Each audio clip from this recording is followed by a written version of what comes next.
नमस्कार दुनिया हालचाल को स्वागत करुछि मु संजय। आसंतु नजर पकाइबा वर्तमान रो मुख्य खबर उपरे। मयूरभंज जिला बांगिरपोषी थाना अधीन जगन्नाथ खुंटा गाँ निकट में भारसाम्य पोलो तलक खसला मालबाई आंध्रा ट्रक घटनास्थल ड्राइवर हेल्पर मृत्यु घटिता बेले मृतक 2 जन श्रीकाकुलम अंचल बोली सूचना एवं खबर पाई बांगिरपोषी थाना पुलिस तदंत जारी। सुंदरगढ़ जिला धारुआडी थाना अधीन कुलटा पंचायत लमटी ग्राम स्कूल निकट जड़े युवक मृतदेह उद्धार।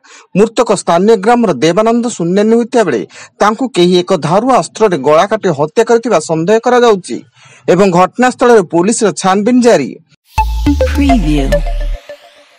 राज्यर 13टी जिले आउ 22टी नुआ एनएसी घोषणा करछन्ती मुख्यमंत्री नवीन पट्टनायक।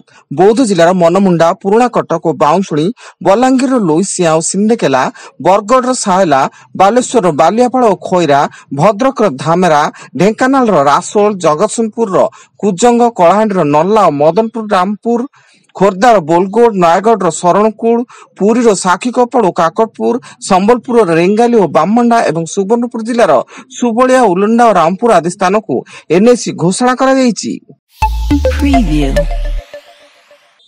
गुजरात समुद्र उपकूल भारतीय तटरक्षी बाहिनी एवं गुजरात आतंकवादी निरोधी स्क्वाड अधिकारी मानक पक्षरु 400 कोटी टंकार ड्रग्स 6 जन पाकिस्तानी नागरिक गिरफ। सेमाने भारतीय बोट सहायता रे ड्रग्स आनिथिया बेले पोरबंदर निकट रे सेमानक गिरफ करा जायछि।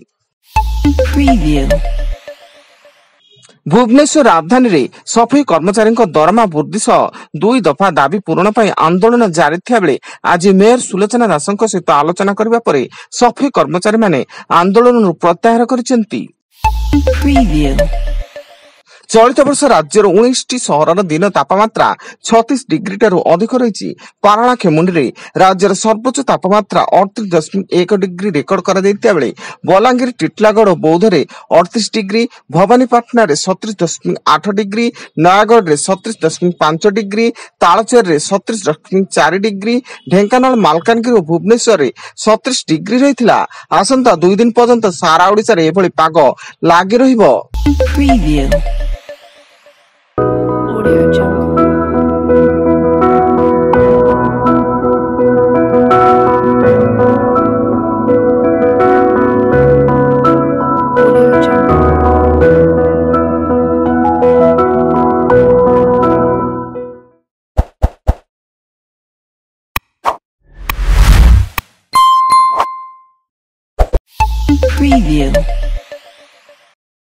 बालेश्वर जिला 60 नंबर जातीय राजपथ हलदी पट्टा राजधानी ढाबा निकट रे ठिया होइतिबा टल्लर पछपटु पिटला गोरु बोझे पिकअप।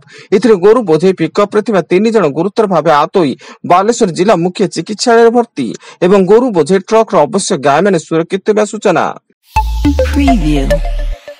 सुंदरगढ़ रानी बगीचार बिजू एक्सप्रेस वे रे मर्मतुद सड़क दुर्घटना। एक ब्रिजा कार ट्रक ओभरटेक कला बेले ट्रक रे पिटिएबा फल कार आग सीट रे बसिथिबा जणे लोक छिटिकी जाई मृत्युवरण करथिया बेले कार ड्राइवर चापी होई गुरुतर होइचंती।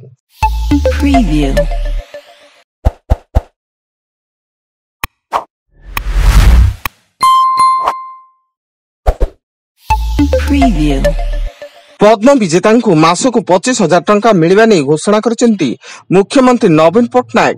आसंता अप्रैल 2024 रु ओडिशार कृति संतान मानकु यह प्रदान करा जिवो। पद्म पुरस्कार देशर गौरवमय बेसामरिक सम्मान। विभिन्न क्षेत्र में देश को गौरवान्वित करथिबा व्यक्ति विशेषଙ୍କୁ एही सम्मान मिलिथाए। एवं गजपति जिला मोहना थाना चंद्रगिरी रे एक विवाह कार्यक्रम रे जड़े युवक को छुरी भूसी हत्या। मृतक जनक प्रशांत प्रधान बोली सूचना एवं उत्त्यक्त गाँ लोके अभियुक्त घर पोड़ी देवा सह न्याय दाबी मृतक परिवार संपर्क और ग्रामवासी जातीय राजपथ अवरोध करिसेंती। वर्तमान पाई एतिकी अधिक न्यूज अपडेट्स पाई विजिट करंतु आम वेबसाइट www.duniyahalchal.in। धन्यवाद।